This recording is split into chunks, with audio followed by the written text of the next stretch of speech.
Радзіма не можа быць малой, яна заўсёды вялікая, так лічыць мой сённяшні суразмоўца, паэт Анатоль Зэкаў.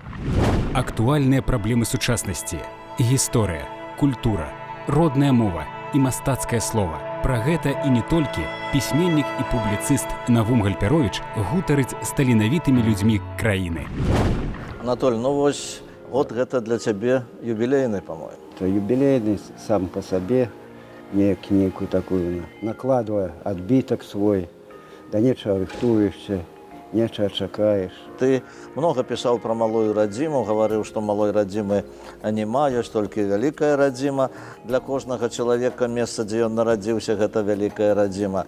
І вот сёння ты менш бываеш у Мінску і много бываеш у сваёй вёсцы Патапаўка, у тых мясцінах, дзе ты нарадзіўся, адкуль ты пайшоў. Калі браць гэты мінулы год, скажем, уже мінулы год, так я там быў 4 месяцы. 2 вясны на лето і з лета там, з конца лета на осень. 4 месяцы, но это третья частка года, які я правёў на радзіме. Ну, ты много расказваў пра сваіх бацькоў і пра бацьку, які вот майстар быў на ўсе рукі, і ўвогуле вось пра сваю хату, пра тое, што было ў дзяцінстве. Ну, дзяцінство это такая пора, калі, як кажуць, ты бесклапотна яшчэ жывеш. Вось, много вспоминаецца з таго часу. Ось, много забылося, конечно, і такое бывае. Но я пишу свае вот, і бачыў у літаратуры і мастацтве, друкую это закавычкі, як я іх назваў, да. Вот, і там якраз успаміны і пра бацьку, і пра маці, вот, і пра маіх землякоў, і нейкія і вясёлыя гісторыі, смешныя нават, якія з імі здараліся. Невялічкія такія гісторыі, але это, ну, я адлюстроўваю жыццё сваіх і родзічаў, і сваіх землякоў. Мне это прыемна, это нібыта я вяртаюся ў той час, у свае ўспаміны і, як ты кажаш, у сваё маленства. Як твои бацькі ўспрымалі прыезд тваіх сяброў? Ты таксама пра гэта пісаў і не раз расказваў. Быў у мяне Алесь Пісьмянкоў, начавалі. Памятаю, як Алесь Пісьмянкоў прыехаў, пабылі раніцай, прачнуліся, маці там уже каля печы завіхалася. Алесь кажа, ось я вадзічкі нагрэла памыцца. Ён кажа, цётка, я цёплай вадой не мыюся. Якраз зіма была, такі першы сняжок. Я, кажа, холоднай вадой, а зімой дык снегам. І пашоў да пояса, распрануўся, ручнічок узяў, значыць, это самае, намыліўся этим снегам, як наснежыўся, вот, і шчаслівы, о, кажа, цяпер я сапраўды памыўся. Так вот, бацька, калі я яму пачынаю расказваць пра аднаго, пра другога, ён кажа, ты мне прозвішча не называй, я ўсё роўна не запомню, ты мне скажы, што ён рабіў. І калі я пра Алеся расказваю, я яму, это той, што снегом націраўся. А, это белобрысенький, говорун хороший. Вот. То есть он вот так запоминал этих хлопцев и девчат. Был земляк мой, Будакашалёвец Микола Чарняўскі, мой непосредственно земляк, як из вёскі, Владимир Дзюба. Ну, до речі, з нашої вёскі, акрамя мяне, яшчэ 2 пісьменнікі выйшла. Вот, Владимир Дзюба, якого вже назваў, і Тетяна Гарелікова. Один поэт, другая прозаик. Поэтому мне хотелось равняться на одного и на другого. Поэтому, видать, у меня так и отрымалось, что у меня и верши, и проза. А яшчэ хацелася, каб і на мяне нехта раўняўся, каб я не апошні быў паэт, пісьменнік гэтай вёскі. Поэтому з'явіліся дзіцячыя творы, з'явіліся гумар, сатыра. Ну, карацей, я паспрабаваў сябе ў розных жанрах. Нават напісаў лібрэта 2 спектакляў, якія былі пастаўлены ў беларускім акадэмічным дзяржаўным музычным тэатры. Ну, а што тычыцца моих мясцін, у мяне ўвогуле вёска такая адметная. Вот. Ну, можаш уявіць, што электрычка становіцца 2 разы у вёсцы. И то, что могла бы третьей становиться, потому что Она протягла это. один раз с одного конца, другой раз у середины, а там еще конец застаецца такі, что могла бы третий раз становиться. Протягла. Я тебе вот скажу, коли брать улицу центральную, Саўгасную, то она километров 5. До Буда-Кашалёва по чыгунцы 4. Ну і вось ты мне рассказываў, што вот ты сябруеш з мясцовымі бібліятэкарамі і вось тое, што ты там бываеш у вёсцы, не просто вот, ну, скажем, элегія такая, што ты ходзіш, любуешься малюнкамі дзяцінства, але ты стараешься там удзельнічаць у жыцці літаратурным сваіх землякоў. Ну, я увогуле там заняты не толькі на по гародзе, па двары там. Вот, калі бацька быў, то я не даваў нічога рабіць, сталярскія работы ён рабіў сам. Вот, ён з маленства застаўся без бацькі, бацьку нават і не памятаю, адна маці, яшчэ 3 сястры. Поэтому ён уже мужчына быў, там у 12-14 гадоў ён уже і дровы вазіў, і калоў, і на сенакосе быў. Вот. Ну, конечно, я неадрыўна звязаны з сваім раёнам. І калі я прыязджаю, мяне клічуць так і выступіць і ў раёне. Я вот у мінулым годзе, калі там быў, так і да Гомеля даязджаў, і там выступаў. Ну, ты, дарэчы, ганаровы грамадзянин на раёна свайго. Да, Буда-Кашалёўскага раёна. Такі гонар мне аказалі землякі. Не ведаю за што, можа за тое, што пісаў шмат пра раёны, у мяне ў вершах, там і вёскі, і вуліцы раённыя. Своеасаблівы летапіс маёй Патапаўкі, маёй Буда-Кашалёўшчыне. Там і імёны, і прозвішчы маіх землякоў, і мянушкі нават. Я хачу, каб іх запомнілі, так сказаць, каб яны засталіся. Сыходзяць паступова, але каб яны засталіся хаця б у маіх вершах.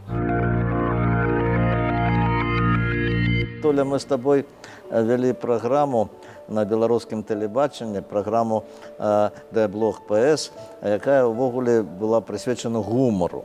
Мы много говорили про тое, што вось ты аўтар дзіцячых кніжак, ты аўтар вершаў, много песень на твои словы написано. Все гэта ёсць, але ўсё-таки гумор адметная частка твоей творчасці, і ты пісаў эпіграмы, пісаў пародыі. Колькі пародый увогуле? Не лічыў. Ну, кніжак выйшла парадыйных 6. Так? А вось ты мне казаў, што сам на сябе пісаў пародыю. Ну, не пародыі, а эпіграмы. Ёсць у меня некалькі эпіграм, яны друкуюцца ў этих кніжках. Там, напрыклад, такая «Са мною справа ясная», «Пора давно намылить шею», «Як не выходзяць вершы уласныя», «Я парадзірую чужыя». Вот я читаю верши заловком, и радочки якія там, и твои так само книжки читаю, и калі мне... Это не тому, что они дрэнныя, тому, что они мне сподобаліся. И я просто разбиваю эту думку, вот, ну, нават нейкая зайздрасць такая, что чаму не я гэта написал. Поэтому я беру и развиваю эту думку у своей пародыі далей. Вот. Яшчэ ёсць такая вось эпіграма, мяне часто пытаются, ну вот ты пишешь пародыі, ну ты ж сустракаешься з гэтымі людзьмі, як і з табой. На цябе ў мяне, не ведаю, 34 пародыі ёсць. Так вось, ці крыўдуюць. Я кажу, чаму? Наадварот, я заўсёды кажу, што это ж реклама. Вот. Поэтому я зноў-такі напісаў такую на сябе эпіграму. Паэты, крыўдаваць не час, што парадзірую я вас. Няхай вас лепей тое цешыць, што я чытаю вашы вершы. Ну, гэта вельмі важна, да. А вось, калі гаварыць за вялікую творчую твою біяграфію, ці давялося табе крыўдаваць на каго-небудзь з крытыкаў, сяброў, калег? Не, у мяне такой няма крыўды, это самае. Іншы раз просто прачытаеш, думаеш, ах, я ж мог тут напісаць, от падкажа нешта крытык. Я люблю, калі крытыка, ну, крытыка розная была. Правда, цяпер яна не розная, цяпер яна хвалебная, пашырана анатацыя. Я і сам такія пішу. Хто найбольш паўплываў на твоё станаўленне як пісьменніка, як паэта, як чалавека творчага, з сяброў, з калег, з настаўнікаў? Ну, перш за ўсё, я б сказаў, маці. Менавіта яна сядзела, я ж чытаць не ўмеў, яшчэ з паўгода, відаць. але я непадрыхтаваным у школу не мог пайсці, поэтому яна сядзела побач, хаця сама 4 класы да вайны толькі закончыла. Вот. І чытала. Некалькі разоў тэкст прачытае, вот, я запамінаў. Так, візуальна запамінаў. І калі прыходзіў у школу, у клас, настаўніца, першая моя настаўніца Марія Павловна Грышкова, значит, давала мне чытаць, я тэкст этот гнаў, не чытаючы, так, на памяць. Настаўніца заўважыла. І яна, значит, што нешта не тое. І яна тады мне з другога сказа. Першы прапускае там ці абзаца, і з другога сказа. Я рабіў паўзу, у думках праганяў гэты тэкст, першы сказ, і ўжо ведаў, што пора другі гук уключаць. І я тады уключаў гук і чытаў уже другі сказ. Потым, вот я называў уже Ульяну Фёдоровну Лозавенко, это настаўніца, якая учила нас троих. І Володю Дзюбу, і Таню Гарелікову, і мяне. Вот настаўніца ад Бога. То есть настолькі на літаратуру выкладала. Яна мне кніжкі прывозіла, калі некуды яшчэ, як кажуць, сам далёка не ездзіў, яна ў Гомель на нейкі семінар паедзе, на раду настаўніцкую. І прывозіла кніжкі да гэтага часу. Памятаю, тыя ж снежныя зімы выйшлі Івана Шамякіна. Яна мне прывезла, падарыла эту кніжку, то, што ведала, што я чытаю. Ну, а калі ўжо у раённую газету пачаў даваць вершы, я першы верш даў у 4 класе. Ну, это не вершы былі, конечно. Я пасылаў туды першыя вершы, і мне, значит, потым адкрыў газету раённую Будакашалёўскую «Авангард» і убачыў сваё прозвішча. Не пад вершам, не над вершам, а ў літаратурным аглядзе, дзе былі паказаны Володя Бабкоў, кіраўнік літаб'яднання, ён усе, так сказаць, мае хібы усе мае паказаў, там, што слабаватыя, што якія там у 4 класе верш. Але я быў шчаслівы, то, што я ўпершыню убачыў сваё прозвішча друкаванымі літарамі. У нас 3 машынкі толькі было у Саўгасе, у сельсавеце і ў школе. Вот. А тут я ўбачыў гэта і такі шчаслівы быў. Ну, а потым пісалі мне, прысылалі Сымон Блатун, прысылаў Анатоль Сербантович, піянер Беларусі, вот, з чырвонай змены, Мікола Аўрамчык з маладосці. Давалі слушныя заўвагі, я лічу, што, ну, гэта мне так дапамагала. Чаму я і сам люблю цяпер з маладымі, так сказаць, пачынаючы ім працаваць. Анатоль, ну вось першае пытанне, напэўна, нашай апытанкі.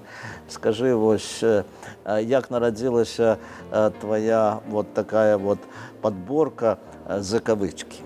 Я ўвогуле не люблю вялікай прозы. То есть у мяне, калі апавяданні, іх немного, вот, там 10-12 сторонок. То есть у мяне аповесцей няма. Ну, калі не лічыць в этой апошняй гэтай кнізе, дзе Мікітавы канікулы. Это я пра ўнука, з якім мы часта ў вёску ездзілі, такую павестушку яму на памяць пакінуў. Вот. А так у мяне это кароткія былі, я записываю, калі дзе ў Чыгніку еду. Вот, нават калі бабуля якая патрапіцца, ты яе нічога не пытаешся, на тая ўсю дарогу будзе расказваць, які я муж, які зять, там сын, нявестка. І, ну, цікавыя такія гісторыі бываюць. Я записываю, не адразу пишу, вот, не заўсёды так трапляе адразу. Поэтому я, блокнотик у мяне ёсць, дзе одно слово, 2 слова, фразу нейкую, а потым сяджу і расшифроўваю. Заўважыў, што там зэк з вялікай напісана, а авычкі з маленькай. Это ўжо маё. Як жанр, як такая нізка такіх кароткіх былі. Дарэчы, вось ты пішаш, сказаў, што сам пішаш рэцэнзіі, ці анатацыі, ці водгукі. Вось, якім ты бачыш вось будучае нашай паэзіі, нашай прозы, нашай літаратуры ўвогуле? Ну, я думаю, літаратура будзе жыць, не гледзячы на ўсе, так сказаць, іншыя сродкі і масавай інфармацыі, інтэрнэты. Юбілейны свой год, які толькі пачынаецца. Якое б ты хацеў, каб выканана было твоё жаданне вось у юбілейны год, падарунак такі для цябе? Каб унук з арміі вярнуўся сустрэць яго, от ён якраз у траўні з'явіцца, служыць зараз. Каб, ну, конечно, як творца хочацца, каб нейкая кніжка выйшла. Яны ёсць у мяне рукапісы па выдавецтвах, у розных выдавецтвах і сталічных. Мне вот нават прыемна, што у беларускай літаратуры за 8 клас, значыць, прадстаўлена моя байка Паўліны Певень. Прытым там па жанрам расстаўлены урокі. Вот. І якраз жанр байкі мы прадстаўляем з Кандратам Крапівой, народным паэтам Беларусі. Я ў школе вучыў, там яго байка «Дыпламаваны баран», я эту байку яшчэ вучыў у школе. Вот, а цяпер будзем побач. Прыемна. Ну что ж, яшчэ раз я тебе павіншую з твоим юбілеем, пожадаю плёну, пожадаю творчасці, пожадаю, каб унука ты сустрэў з войска, і ўсё было добра у тваёй сям'і, у тваіх блізкіх, у тваіх родных. А нашим телегледачам нагадаю, што сённяшнім маім суразмоўцам быў паэт, пісьменнік Анатоль Зэкаў. Усяго найлепшага, да пабачэння, да сустрэчы.